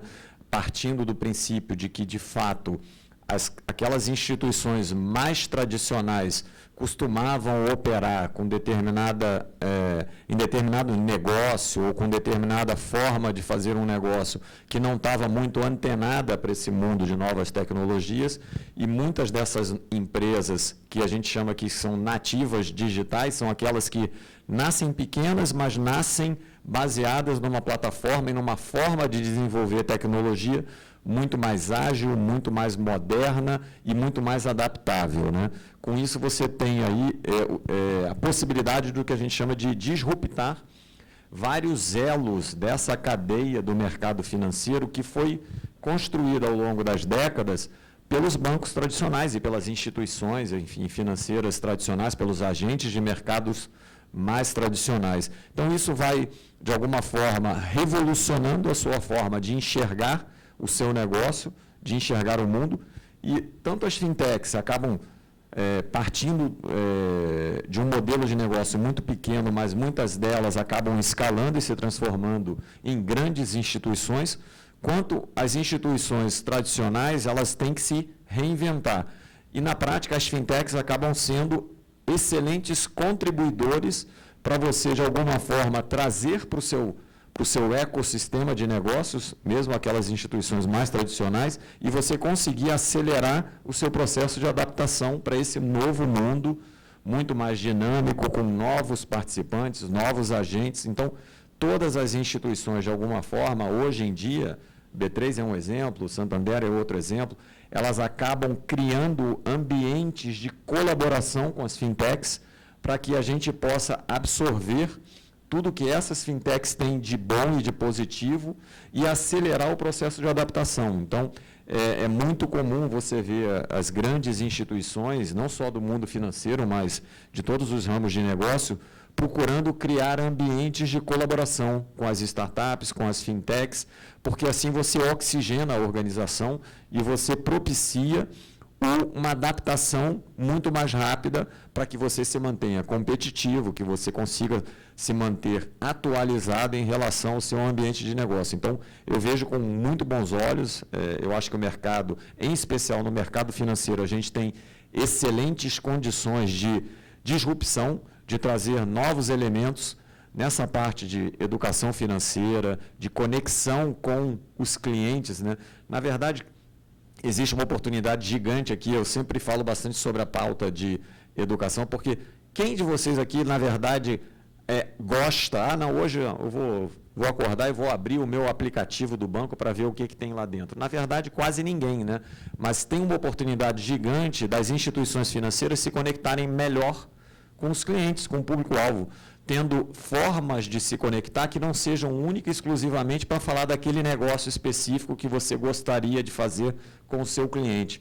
Porque, na verdade, vocês aqui, principalmente os mais jovens, vivem do engajamento tecnológico, né? E as instituições financeiras, elas estão reaprendendo, ou, na verdade, aprendendo a se engajar. E as fintechs trazem muito esse olhar, né? De como, na prática, qual é o segredo para você se engajar. Todas as instituições financeiras falam muito de o cliente bom de uma instituição financeira é aquele cliente vinculado, é aquele cliente fiel, que faz a maioria dos seus negócios com uma única instituição financeira. Então, para você se engajar e vincular um cliente, você tem que se reinventar, porque você precisa se conectar. Sem conexão, na prática, você vai ter uma relação fria e provavelmente vai perder muitas oportunidades de negócio. Então, é assim que eu enxergo. Perfeito. Agora, direcionando uma para o Gilson, no contexto da internacionalização dos mercados, eu queria entender um pouco de como você entende a posição do Brasil e a importância de estar inserido nesse mercado globalizado e, ainda assim, também, quais são as estratégias que você enxerga como as mais eficazes para atrair investidores estrangeiros. Legal, Mário. Olha, eu acho que a gente tem que preservar, primeiro, se orgulhar e tentar preservar um mercado financeiro relevante no Brasil, né? A gente, às vezes, negligencia um pouco essa conversa, mas a maioria dos mercados emergentes exporta o seu mercado para grandes centros. Então, quando a gente olha México, vários países, mesmo na Europa, eles exportaram seus mercados para os grandes centros, Nova York, Londres e Hong Kong ali, talvez Hong Kong, Singapura na Ásia, e perderam relevância. A gente não deveria deixar isso acontecer. A gente deveria cada vez mais... Isso não significa, só para fazer uma colocação, de que a gente não deveria criar incentivos errados para que a gente feche o mercado financeiro aqui, impostos, muito pelo contrário. A gente tem que abrir as fronteiras, simplificar o acesso do mercado, do investidor estrangeiro ao nosso mercado, para a gente competir de igual a igual. Então, eu acho que esse é um primeiro tema. A gente deveria olhar sempre o nosso mercado, abrindo as fronteiras para que o investidor estrangeiro venha para o Brasil. Nos últimos 20 anos, a gente fez bastante isso. Para dar uma ideia, hoje, eu mencionei que a B3 é listada, eu não sei se eu cheguei a mencionar, 83% dos acionistas da B3 são estrangeiros. São os maiores fundos do mundo, a BlackRock, a Capital, a Vanguard, o GIC, no mundo inteiro. Então, para ações, por exemplo, os últimos 20 anos foram muito bons, a gente já deixou todos esses canais abertos. O investidor estrangeiro hoje não tem dificuldade, o investidor estrangeiro, vamos chamar assim, institucional, ele não tem dificuldade de comprar ações no Brasil. Então, mas por que eu menciono que isso é importante? Eu não sei se vocês, perto do ano que vocês nasceram, o ministro da Fazenda teve uma ideia brilhante de taxar em 5% com o IOF, a posição vendida em dólar. Era uma maluquice lá de um ministro da Fazenda, nem preciso citar o nome dele, que eu não quero que ele volte nunca mais e tem chance dele voltar. Mas o ponto é, uma loucura, um imposto de 5% da noite para o dia que o mercado tinha que se adaptar. O que aconteceu? A gente paga preço em alguns mercados até hoje. O mercado de opções no Brasil migrou inteiramente para fora. Até hoje, a gente briga para tentar trazer esse mercado de volta para o Brasil. Então, estabilidade de regras, clareza de regras, simplificação para esses investidores virem ao Brasil, entrarem e saírem a qualquer momento, é muito importante e muito relevante. A gente trabalha muito essa pauta, não só com a CVM, mas também com outros entes federais vinculados ao Ministério da Fazenda, principalmente Receita Federal, para simplificar isso. Cálculo de imposto de renda também, para pessoa física, não é vinculado ao estrangeiro, mas quanto mais simples as regras forem, melhor. Então, acho que essa é a forma da gente tentar atrair investidor estrangeiro. Quanto mais a gente puder trazer... Agora a gente tem uma pauta até que a gente está discutindo, eu aqui com o João e com o time técnico da CVM, por que a gente não tenta atrair alguns CPFs estrangeiros para investir no Brasil? Com cuidado, com cuidado de a gente não incentivar lavagem de dinheiro ou entrar um CPF errado aqui no Brasil. O CPF, eu digo, um CPF de um estrangeiro, um investidor estrangeiro, e a gente dá um CPF para ele poder investir aqui. A gente está discutindo essa agenda. Então, quanto mais incentivo de simplificação e acesso, cumprindo as regras e pagando os impostos, se for o caso, a gente deveria ter, e eu acho que o investidor estrangeiro ele é super relevante. Eu dei o exemplo da B3, 83% dos investidores da B3, da empresa B3, não da B3 como um todo. Tá?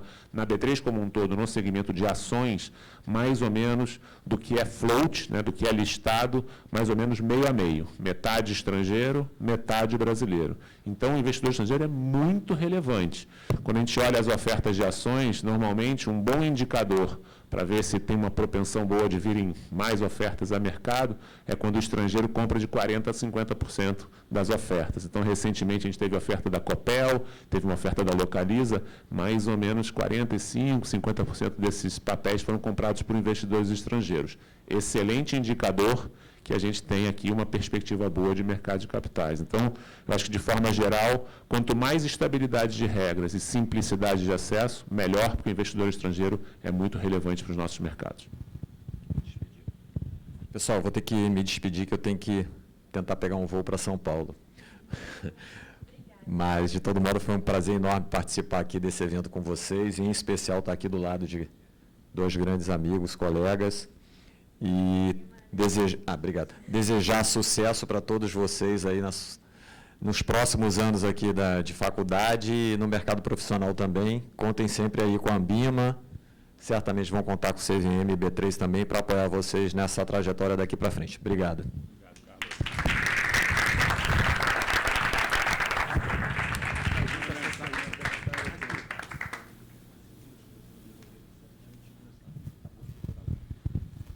Eu não sei se a gente está terminando. Estamos. Porque eu queria só aproveitar a oportunidade, diante de tanta gente inteligente, para falar que a CVM conseguiu uma conquista histórica, que ela não tinha 13, 14 anos, que é a possibilidade de fazer um concurso público para trazer novos servidores. A remuneração é uma remuneração boa, tá? A depender do cargo, começa ali de 24, 25 mil reais. Não é o cargo do presidente. Se eu disser para vocês quanto que eu ganho, vocês vão ficar com pena, vão fazer uma vaquinha, porque, na verdade, o presidente é um servidor quase que... Eu só queria que vocês entendessem o seguinte: se eu conseguisse trazer gente inteligente, talentosa, jovem, eu estaria fazendo mais um dos meus legados. Então, eu queria que vocês olhassem com carinho. O edital vai ser anunciado daqui a um pouquinho. Alguns de vocês já estão perto de se formar. Podiam ali se preparar para fazer essa prova. Posso dizer que assim, a experiência é incrível, o lugar é maravilhoso para se trabalhar, os assuntos são muito interessantes e é uma escola incrível para vocês crescerem, se desenvolverem. Então, estou aqui verdadeiramente, sim, fazendo propaganda do concurso e tentando atrair talentos para a minha casa lá, para a gente crescer e se desenvolver. Beleza? Aí, eu não sei se tem alguma coisa... Esse não estava no radar, mas eu queria muito. Estou vendo muita gente inteligente junto. Então, agora, caminhando para o final da nossa palestra, um pouco nesse tema de trajetória, dado que a gente está aqui num ambiente universitário, com muitas pessoas que ainda nem têm certeza ao certo de onde querem trabalhar, qual conselho assim, vocês dariam para esse pessoal e o que vocês acham mais importante para, de fato, conseguir ter sucesso nessa carreira no mercado? Um pouco da visão de vocês, e é isso. Boa. Eu fico lembrando quando eu estava aqui, Lucas, na faculdade, eu acho que o conselho que eu dou para todo mundo que está aqui na transição aqui da faculdade ou ao longo da faculdade para o mercado de trabalho é, primeiro, calma, paciência, né? Curtam bastante a faculdade, não tentem pular muitas etapas. Eu acho que a faculdade é importante. Vocês estão muito mais preparados que a minha geração quando a gente estava aqui, quando eu estava aqui na PUC, seja pela facilidade de informação, isso mesmo que a gente está vivendo aqui, eu nunca vivi na minha faculdade, eu tinha uma distância de alguns mercados, simplesmente pela evolução da comunicação, pela evolução da internet, né, que era uma coisa começando aqui nos anos 90, então, se beneficiem disso, mas cuidado com a ansiedade, tá? Invistam muito na carreira de vocês.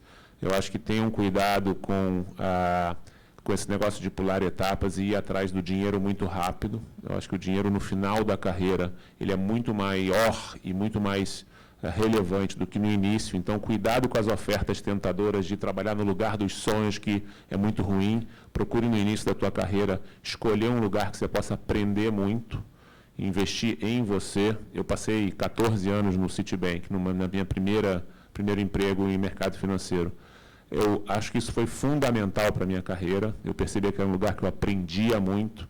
Então, lá dentro tinha muita informação e muito conteúdo.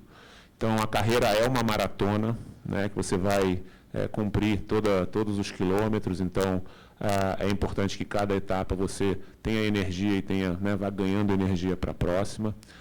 Estudem muito sempre, tá? Então, assim, isso é uma coisa que acho que é muito importante. Você vai estudar cada vez mais quando você sair da sua faculdade. Você vai ler cada vez mais. Você vai ter que buscar informação e se atualizar cada vez mais. Eu sei que hoje vocês fazem programação na faculdade, é super bacana, super importante, vocês vão usar isso na faculdade, mas pode ser que a linguagem mude. Então, na minha época era C. Hoje vocês estão em Python, vocês estão em outras linguagens, então é o seguinte, vai mudar. Então, quem não se atualiza, fica pelo caminho. Então, não sejam ansiosos, estudem sempre, sejam sempre muito éticos, tá? Pensem, se vocês não estão num lugar legal, que não combina com seus valores, pula fora. Agora, invistam em você, que a carreira vai ser super bem sucedida. O mercado financeiro, eu acabei, nem falei isso, né? Eu acabei indo pelo mercado financeiro, talvez não pelos motivos corretos. Fui muito bem sucedido, adoro o mercado financeiro hoje, é muito bacana. Mas no início dos anos 90 nem tinha outras oportunidades na engenharia. O Brasil estava tão mal que mesmo que eu quisesse trabalhar com engenharia, não tinha oportunidade. Pelos motivos errados, muita gente da minha turma ia para o mercado financeiro. Mas hoje tem muita oportunidade e o mercado financeiro, obviamente, é uma das avenidas aí de oportunidade. João. Então, eu queria começar fazendo, primeiro, um disclaimer, né? Eu sou professor universitário há 16 anos, concursado da Fundação Getúlio Vargas, e ser professor é o meu grande orgulho. Até, para ser sincero, eu estou presidente, mas, como eu expliquei para vocês, é um mandato. Eu não serei para sempre presidente, mas eu serei para sempre professor. Então, eu queria falar para vocês agora aqui como um professor, mais do que como um presidente da CVM. Queria falar para vocês que é muito importante vocês combinarem na vida de vocês teoria e prática. Eu assino embaixo o que o Gilson falou em relação às primeiras oportunidades de trabalho, né? Minha formação original é de advogado. Meu primeiro estágio foi com o professor Luiz Roberto Barroso, que hoje é o ministro do Supremo, né? E eu era um aluno destacado aqui da PUC, tinha uma bolsa aqui, na época eu fiz o primeiro ano do Enem, e eu trabalhava com ele, que era um professor da UERJ, então era uma coisa totalmente diferente, que além de frequentar as aulas da PUC, nas aulas de Constitucional, eu também frequentava as da UERJ em algumas coisas e participava das discussões por lá. Depois eu saí, fui trabalhar no Barbosa Musnic Aragão, que é um dos maiores escritórios do Brasil, e lá eu fiz grandes amigos de vida toda, fiquei lá por mais de 10 anos. E aí, quando eu tinha 30 anos, eu entrei na faculdade com 17, comecei a trabalhar com o Barroso dos 18 aos 19, fui morar nos Estados Unidos, voltei para o BMA com 19 para 20 anos. Fiquei no BMA até 30 anos, e aí eu trabalhei numa operação que o outro lado da operação era o Grupo X. Na época, o Ike era o 7º homem mais rico do mundo, tinha vários projetos interessantes.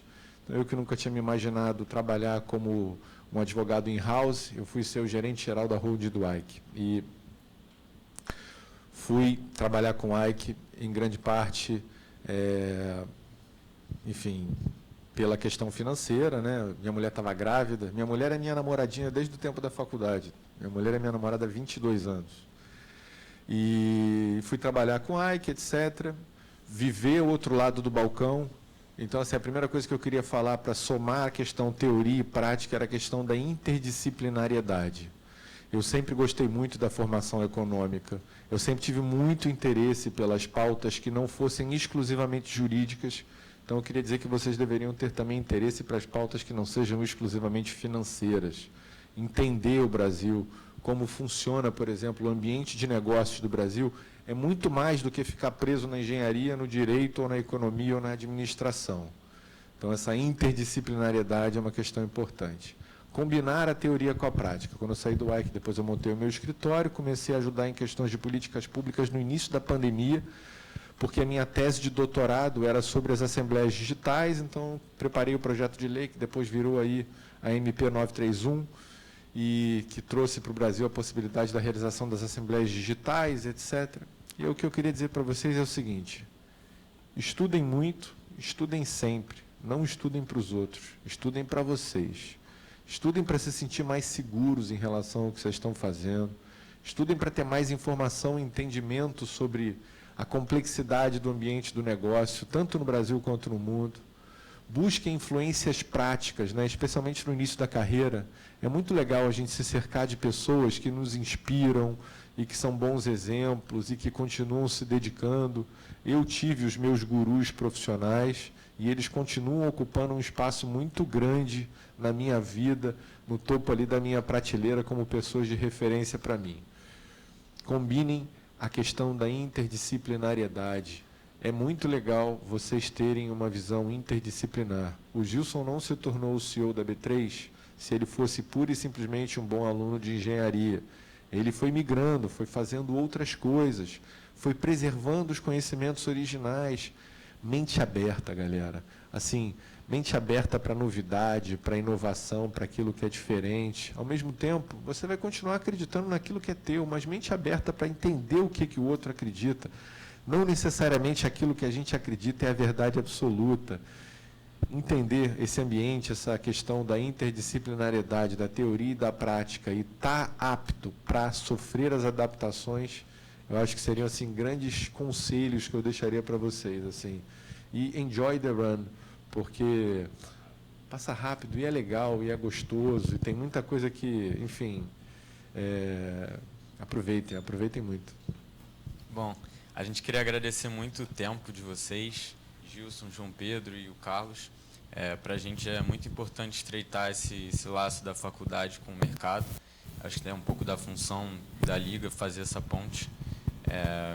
Também lembrar que o nosso processo seletivo da Liga está aberto. Eu sou suspeito para falar, mas eu acho que essa é uma oportunidade única. E também que a Semana do Mercado começou hoje, abrimos agora, acho que começamos bem. E ela vai até sexta-feira, vão ter várias palestras assim, muito especiais, muito interessantes. E assim, acho que vale a pena acompanhar todas. Fiquem ligados lá no Instagram. E é isso, cara. Agradecer muito vocês dois. Se vocês quiserem falar alguma coisa. Também queria agradecer muito e a gente agora vai fazer um sorteio. A B3 trouxe um livro e a gente também trouxe outro, então vão ter 2 premiados aqui.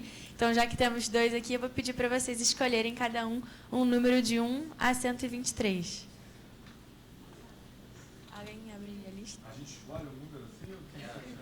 Não, pode escolher que a gente vai pegar na lista dos inscritos. 1 a 123. Vou escolher...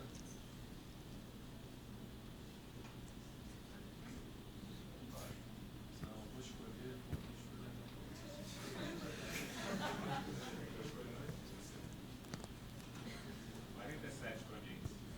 Beleza. Então, peraí.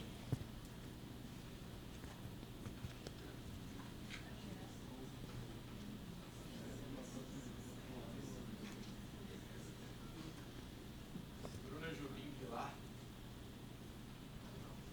Foi embora, imagina. Parabéns.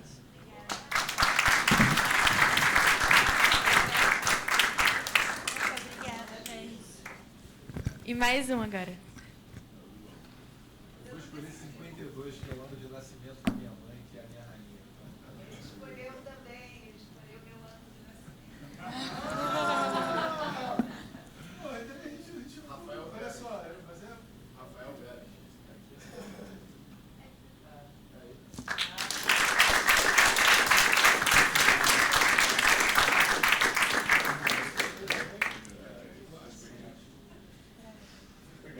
Deixa eu dar os brindes aqui que a gente trouxe para vocês. Obrigado pelo carinho. A gente pode só tirar uma foto aqui para finalizar? Posso só falar uma coisa aqui? Parabéns pelo seu filho, um brasileiro querido, uma pessoa super gentil. Eu vou dizer uma coisa para você, assim, acho que o meu grande superego, alter ego, é a minha mãe. Então, assim, eu passo a minha vida inteira querendo dar orgulho para minha mãe. Então, eu posso te garantir que o Gilson é esse brasileiro que... Um abraço.